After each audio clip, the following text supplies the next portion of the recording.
Qual é a diferença que faz a diferença quando a gente se sente confortável na presença de alguém? Como é que nós instantaneamente gostamos de alguém ou queremos fugir dessa pessoa? Como que conversar por horas com algumas pessoas parece ser muito agradável e parece ser minutos, e com outras pessoas parece ser uma tortura, que parece que a gente está muitas horas ali. O meu nome é Jonatas Crisel, eu sou especialista em programação neurolinguística e no vídeo de hoje eu vou falar um pouco sobre rapport.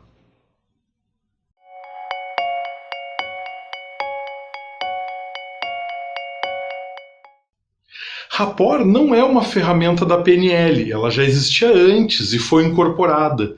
É uma palavra de origem francesa que significa criar uma relação e pode ser entendida como empatia ou afinidade. É como um lubrificante nas engrenagens sociais, vamos dizer assim. Anthony Robbins definiu rapport como a capacidade de entrar no mundo de alguém, fazê-lo sentir que você o entende e que você tem um forte laço em comum. É a capacidade de ir totalmente do seu mapa de mundo para o mapa de mundo dele. É a essência da comunicação bem-sucedida. O fundamento mais básico que tem por trás do rapport é: a gente gosta de quem é parecido com a gente. Então estabelecer rapport é uma receptividade ao que a outra pessoa está dizendo, sem necessariamente que ela precise concordar com o outro. É criar uma atmosfera de confiança mútua, basicamente. E esse é o mecanismo que a PNL utiliza e precisa utilizar. É o que permite que a gente respeite o mapa do outro, sem julgamentos, e justamente por fazer isso, tem a permissão do inconsciente para propor flexibilizações e mudanças. A gente gosta de ser ouvido, então escutar é uma premissa da reciprocidade, que tende a estabelecer rapport. Algumas pessoas têm isso naturalmente, sem nenhuma técnica ou intenção. O que nos permite dizer que o rapport também é um processo natural do ser humano que a gente está tentando envelopar. A gente pode observar as pessoas na rua, num bar, em qualquer ambiente social desses. Quando tem rapport, há uma certa harmonia também. Quando acontece o rapport, a gente tem alguns fenômenos. Por exemplo, pessoas que usam as mesmas expressões e eventualmente elas até completam as frases uma das outras. Em alguns casos, posturas são idênticas, o jeito de vestir é idêntico. Às vezes até num olhar a mensagem é transmitida sem precisar de uma só palavra e o outro entende o que foi dito, sem dizer. Como que isso é possível? Bom, quanto mais a gente é como a outra pessoa, quanto mais a gente tem em comum, mais a gente tende a gostar da outra pessoa. Isso é natural. Né? Só que tem várias categorias de afinidades que são possíveis aqui.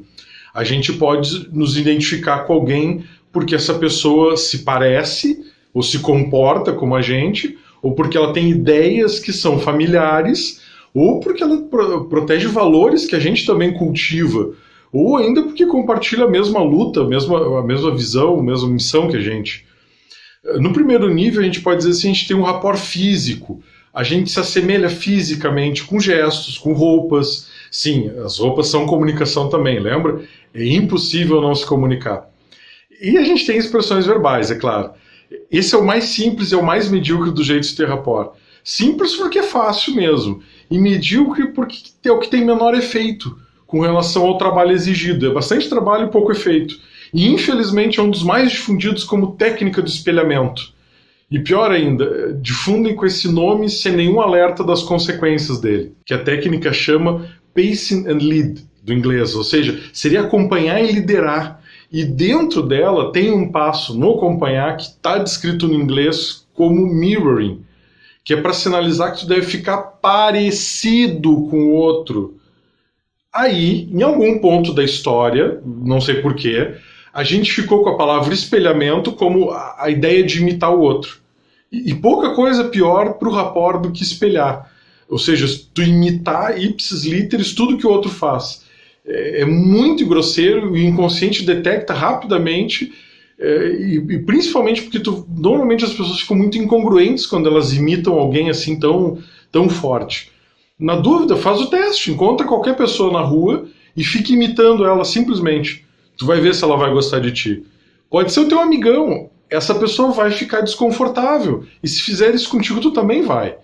E aqui que se espera que tu te assemelhe ao outro.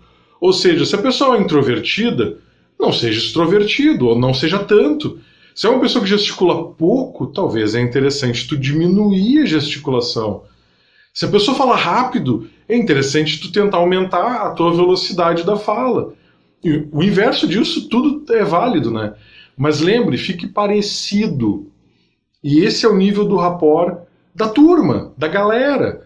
Tem uma identificação, tem uma familiaridade. Tu ganha a chance de se aprofundar, mas não garante que a outra pessoa te considere um amigo íntimo só porque tu te parece com ela fisicamente. Agora a gente começa a desenvolver confiança mesmo, que é quando a gente acompanha os estados emocionais das pessoas. Aí é outro nível. Essa é aquela máxima do sujeito que encontra alguém nervoso, irritado, agitado e diz calma, com toda a tranquilidade do mundo. Essa é a perfeita fórmula da quebra do rapport. Né? Tu não somente contrariou tudo que mais importava naquele momento para a pessoa, e aqui o outro é importante, em termos fisiológicos, como também possivelmente tu tenha deixado uma mensagem de que os sentimentos que ela está sentindo agora são errados e são inválidos. E a questão é que eles até podem ser errados no teu mapa. Mas lembra que rapport é ver o mundo do ponto de vista do outro. É dar liberdade do outro pensar da forma como ele pensa. E tá tudo certo. E se tu acompanhar, mesmo que pouco, mesmo que de longe, mesmo que, enfim, até onde ficar confortável para ti, pode ser que o suficiente para o inconsciente do outro te perceber como confiável. Tá, ele me entende. Tu quer um nível mais alto ainda? Acompanhe os valores do outro. Isso acontece de forma natural também. Pessoas que frequentam a mesma congregação religiosa, elas tendem a compartilhar valores muito semelhantes.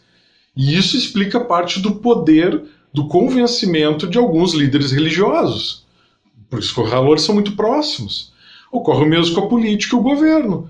Uma discussão ideológica, por ideias, polariza muito mais do que uma discussão pragmática sobre fatos, sobre ações, sobre consequências. A gente vê e sofre isso diariamente, só a gente perceber em volta. Pessoas que realizam um trabalho voluntário tendem a ter um bom grau de confiança dentro da unidade em que eles trabalham. Num contexto de liderança ou de vendas, o rapport é muito importante. Quem trabalha com isso sabe que boa parte do processo de convencimento, de persuasão, é fazer com que o outro confie. Então é essencial. Um professor, um mentor, um motivador pode fazer uso essencial do rapport para a vida. Afinal, o rapport significa falar com as pessoas no nível delas e usar a linguagem para convencer elas de ideias que elas talvez não tivessem nem entendido se tivessem sido apresentadas de outra forma. É a arte de obter apoio e a colaboração das outras pessoas para atingir um objetivo comum e benéfico para todos. Eu espero que tu tenha gostado desse vídeo. Eu espero que tu assista os próximos vídeos e os vídeos anteriores aqui do canal. Lembra de me avaliar e um grande abraço e até o próximo vídeo.